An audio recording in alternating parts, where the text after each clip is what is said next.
Let's talk about, let's do the Bam Margera thing. Bam was on Steve-O's show recently, and look, man, Steve-O was a lot nicer than most people would have been. I actually, from what I've seen of this so far, I thought Steve-O handled this very well. Because, look, Bam fucked up his shot at Jackass 4 or 5 or whatever this newest one was. Yep. They had him under contract. He was going to do it. I think, wasn't it like $5 million they were going to pay him? It was between 5 and 10, yeah. It was a big amount that they were going to pay Bam to do the new Jackass movie. All he had to do was not be loaded. Yeah, submit to some drug tests. It's a liability thing. They don't want somebody extra fucked up on their set where they're already doing fucked up things. Now, the rest of these guys have already gotten clean or at least gotten their shit under control. Mm-hmm. Bam's the only one still stuck in, 2002 Jackass. And so they told him, like, look, man, you got to tone that shit down. We're running like, this isn't the old days where we're just a bunch of kids going crazy, filming shit in our backyards. Right. This is a major motion picture production. You got to have your shit together. You can't annoy these people. So he signs the deal, and then he gets mad when they enforce the deal. Steve-O's going to walk through the process of what they tried to do to keep this fucking guy in that movie and how he had to fuck it up. And again, God bless Steve-O, because he's being way nicer than anyone else I know would have. And if I may, he's always really graceful about a lot of hard topics. He is. I think. This is Bam and Steve-O on Steve-O's Wild Ride. Subscribe to it on YouTube. I gotta say, I'm really grateful that you and I have maintained a friendship, particularly throughout everything that's gone on with Jackass. Yeah. And I really, really want you to know that even though I don't think you choose to believe it, the fact is that the whole you getting your contract canceled or whatever you want to call it, kicked out of Jackass 4 was genuinely the same as me getting an intervention from Johnny Knoxville. Like the same people. But he doesn't want to hear that shit. And by the way, Bam, you're a multimillionaire still, despite all your problems. Get a decent mic. That is a cheap, shitty, like, USB mic. Just get a nice mic, buddy, so you can do these interviews. But I think, Steve-O is the one guy who didn't wash his hands of him. Yep. He did, however, confront him on social media. He said, Bam, I remember the tweet. It was like, Bam, all you had to do was not get loaded, and you decided to get loaded. That's not their fault. It wasn't asking a whole lot. Yeah. I got so much to say. Like, in Jackass 2, I got... This is his audio. Drunk at the LAX airport with brass knuckles. I got a fucking felony charge, and I got high five for good press. Now I wind up sipping on a beer out front of a hotel on TMZ, and I get kicked out for being a liability. Well, Bam, you see, that was 20 years ago when you guys were all in your mid to late 20s. Big difference. And you were partying and fucking around. Did you notice that as the years went on, there were less and less of you doing that shit? Mm-hmm. And that you're still doing that shit? Like, see, that's the problem. And this is where Steve-O's going to be way too nice. He's not going to say any of this. But he is going to push back a little. It's just fucking ridiculous. Okay. I mean, I'll entertain some of that. And back in the days of Jackass #2, we were in our heyday. We were at our worst. Drugs and alcohol were still working for us. Nobody was getting locked up in rehab or jail or just having public meltdowns. And I hope that you can understand that at a certain point, like specifically over the last few years, that it stopped being fun, it stopped being funny, it stopped being cool, it stopped being something that we want to give you a high five for, because we've been watching you self-destruct. You know what? I got to give it to Steve-O here because he's being very smart about how he approaches this, because he knows that if he pushes too hard, Bam will fuck off and rage quit this whole interview. I agree. He's being very smart, but also as one of Bam's friends and probably closest friends over the years, like, do you know how hard that would be to have to see their friend go downhill like that and the rest of them are kind of pulling out of it? Now, well, especially Steve-O, who was the most fucked up out of all of them. Right, and then to have to tell him, tell him back, like, hey, this is what we've been seeing, and you're just not seeing the same thing we are anymore. Yeah. And that really sucks. I think with this Steve-O thing and Bam, Steve-O, I appreciate the job he's doing here of trying to help Bam see this, but it's going one ear and out the other. Absolutely falling on deaf ears. Bam Margera is not hearing any of this shit.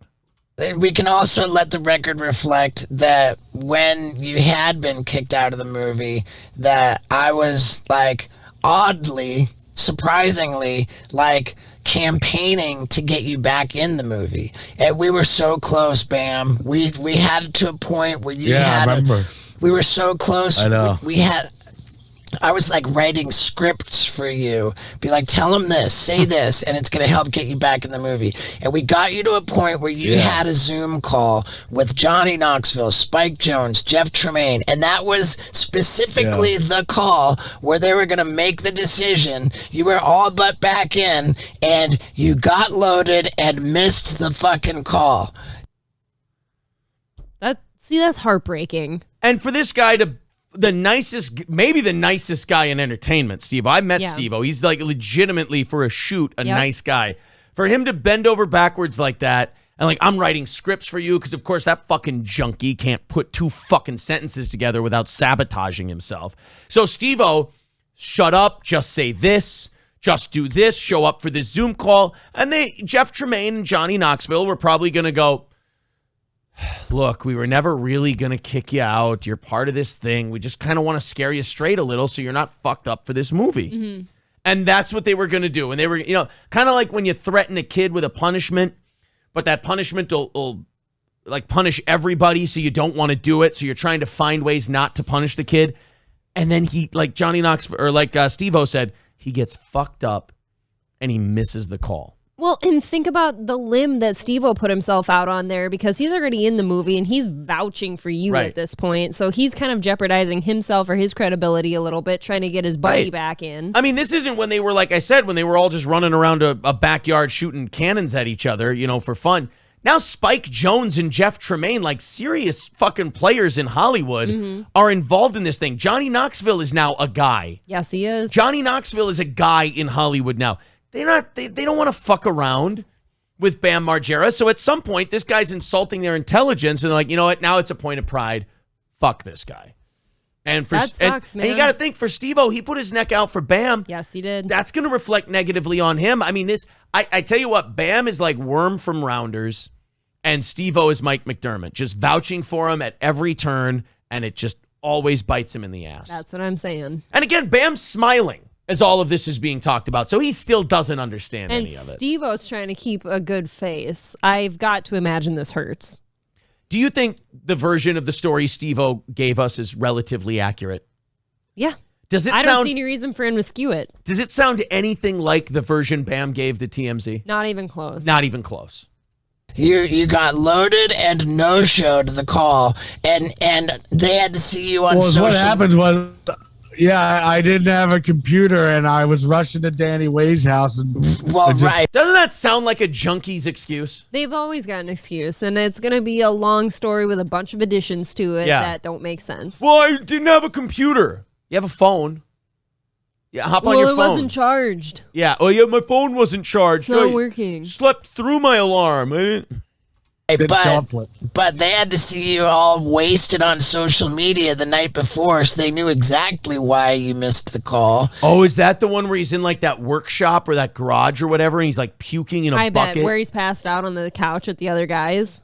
No, not that one. This is long before. This was where he's in like some kind of garage and he's puking in a bucket and motherfucking Johnny Knoxville and Jeff Tremaine. I saw that. I thought they were the same night. And they were like, fuck, we were this close to letting him back in, but he made the decision for us. And I was fighting so hard for you. Everything meant for a reason, and I'm much better off not being in it. I'm happy to not be in it. I don't want to do that anymore. I don't want to be a part of it. I'm much happier without it. Easy to say once you get fired. Well, to me, also a cope is to say, oh, it's just, God's got a plan for everything. It was meant to be this way. I don't buy it when you're the one who got, you put yourself in the negative position. That's just a cover up. He does all the recovery talking points without being recovered. Like, he does all the recovery Sure. shtick. But like Steve-O can do recovery shtick. He's recovered. Everything happens for a reason, and you're grateful for where you're at. That's the best thing I've heard you say this whole fucking time, man. And I was fighting for you to be in the movie. It didn't work. Whatever. Everything worked out in the end. You're happy. Now that it's done and over with, I didn't want to do it in the first place. It's called. I didn't want to do it in the first place. But he entertained it, right? Yeah, bullshit. Right. You didn't want to do it. That's what I'm in saying. the first like place. there, to me, like I might be somebody to say like, oh, you know, these things happen for a reason, but I'm never like saying it because I totally bitched out on being part of this show or something by being a total like, Yeah. you know, alcoholic or something. Curly Adams says Bam knows the lines he needs to say that all addicts do, but doesn't mean any of it. Yeah. Michael B saying he's the Artie Lang of Jackass. Yeah, that's pretty accurate. Even More says if that's how he really felt, he wouldn't have been all butthurt over it. Well, yeah, that's the perfect point. Even More. Throwing up mid sob story video. Yeah. Remember that? Right. Fucking Jeff Tremaine, fucking Johnny Knoxville, fuck you guys. You're not going to let me in your movie. I thought you didn't want to be in it. You should have been breathing sighs of relief then. Well, I'm so riddled with anxiety over this. I'm going to puke in the middle of my video to you. Yeah, he wasn't puking for anxiety. Yeah. He was puking because he was fucked up. Do you guys want to watch this is a 9-minute clip. I Bam think Margera's year in rehab. We can watch a little bit of this one. Let's play a little bit of this, and then we'll move on to some other stuff that we've got ready for you tonight. This is Bam Margera on Steve-O's show. This one's called Bam's Year in Rehab, which, by the way, this isn't like he was in rehab for a year and now he's good to go. They kicked him out of every rehab he was in. He kept trying to escape from the last one, and then finally they just went, fuck it, go home then. Well, you're wasting, like, they could be helping somebody else who's actually trying to get clean, Right. and you're not doing this. So they just sent him home and said, we're basically giving up on you. And say it that us having this conversation is fucking explosive, like almost radioactive. Some people, I mean, like the interest in people hearing from you, people seeing us together is off the charts. And, I did a year of alcohol treatment, and I actually have never felt better. He sounds fucked up. Yeah, it's half of you wonders though if that's just kind of how he sounds now after the shit he's put his body through. Maybe his brain's eating away at. That's what I mean. But to me, it sounds slow. It sounds like pills or something. You know he's done drugs, Like right? it sounds like muscle relaxers. Yeah, and shit. he hasn't been just on alcohol. I'm saying he sounds right now in this interview like he's got a little bit of doped up. little lazy tongue. Yep. That's all. Actually didn't realize I had such a problem that I did. And do. That's a distinction that we need to be clear about. Yeah, I guess do. Because Novak said, dude, if you just do a year, you'll understand how much better you will feel. Because you always go 30 to 60 days, maybe 90 tops. But if you just do a year, you'll understand. And I called him up after a year. I'm like, Novak, I understand. Understand what? Motherfucker, you fought tooth and nail at every rehab. You escaped. You didn't take it seriously. You were out getting fucked up after everyone was over. Like Curly Adams said, man, he knows all the right stuff to say. Yes, he does. He knows all the right things he has to say to make it sound good. I don't have rehearsed. any faith that this guy's gotten better. I get it. I feel great now. You know, I do not want that lifestyle. I got a 4-year-old. I don't miss the hangovers whatsoever. And I just don't want to return to that anymore. I highly doubt he was getting hangovers. No, don't you just kind of live the same existence at I all think times? he kept his rollover minutes going for a couple of years there at least. Okay, and I think that is very good. He doesn't believe it. Well, you can't bullshit this guy. I mean, he was the biggest fucking junkie there was.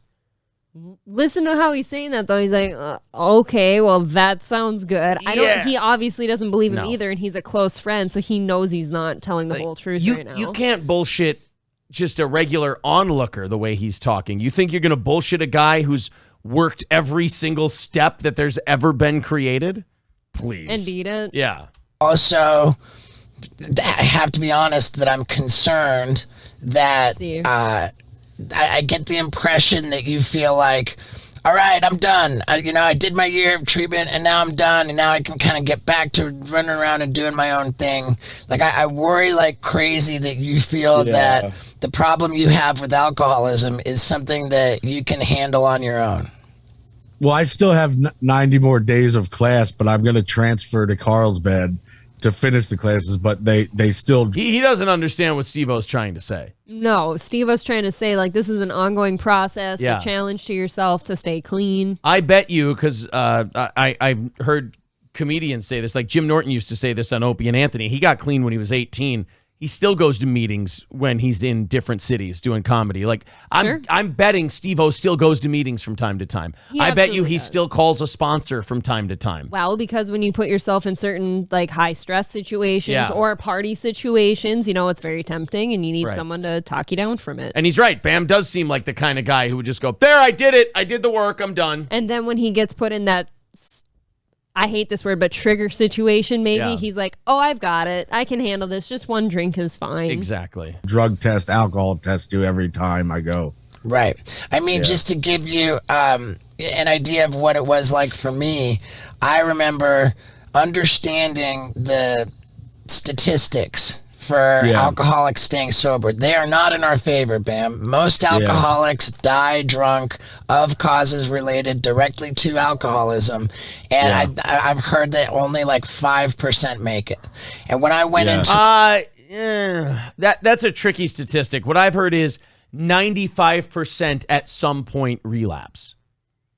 I don't know if that means 95% stay drunk. I've just heard 95% at some point drink again. So I don't know what the statistics but if you're are. that type of personality to keep doing that, well... We'll see. Yeah, I don't know what the cases are of like people who just go back to being a full-blown alcoholic. I'd be willing to bet, since he's been through it all, that he's paid attention. to rehab, I was like, dude, I want to be in that 5%, and I'm willing to do whatever it takes to give myself the advantage. And that's why I lived in the little halfway house to protect my sobriety. I stayed in the little halfway house until I was 2 years sober, and only then, when I left the halfway house, even then, I needed to live like next door to like a sober guy because I wanted to protect my sobriety so much, you know, like, and So this is Steve-O, like he's being such a good guy about this. He's basically saying to him like, I don't trust you to handle this properly. Mm-hmm. What he's trying to get at, and unfortunately, I don't think Bam needs a Steve-O because he'll walk right over a Steve-O and he'll ignore everything he says. But what Steve-O's trying to say nicely is like, you're not doing the work. I don't trust you to do the work. This isn't it. Like, you're not done. He's also trying to give Bam a bunch of guidance without, you know, barking orders at him, kind of. Yeah. It's just important to really, really protect it. And I say that as a guy who loves you, man. Like, you got to know. Yeah. You know, it's not my job to say. This is awkward. He has nothing to say to any of this because he knows the truth. Deep down, he knows. Yeah. Oh, this is that's too bad. This is uncomfortable because this is now just Steve-O monologuing on sobriety and Bam having nothing to add. This is a friend, like Steve-O is a friend, like yearning for the day where Bam gets it and hops on the same like bus that he's on. And he's sensing that this isn't that conversation. He knows that he's going to miss the bus every time. Yeah.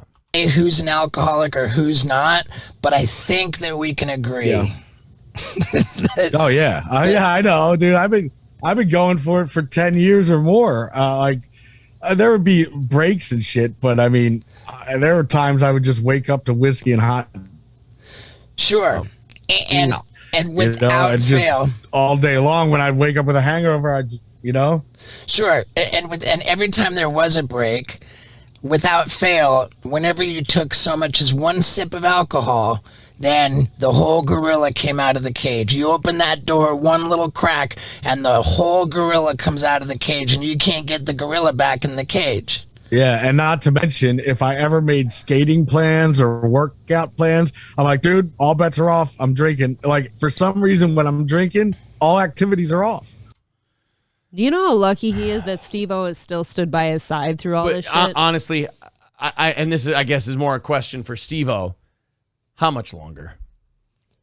Well, to me, I can tell Steve-O's a bit burnt out. He doesn't believe a word Bam says. You can tell that in how he talks. I feel like with Steve-O, like this feels like his last time he's going to do this. Yep. It feels like the last time seeing somebody well. And Bam has this weird idea that just because he's through this final rehab that he's going through, that like, oh, I did that, now it's over. And if he doesn't understand the grind he's about to embark on, then he's not gonna. It's like he gets all his chips and he's got his chips over here and a drink over here. I did it, man. You know? I can go out drinking to celebrate See, the fact that no, Bam, that's. Dude, I bet he went and got a drink after that phone call. You think so? You think he had a really celebratory drink? I think he was so toasted mid conversation that he'd had it and he went to have a drink. It's too bad.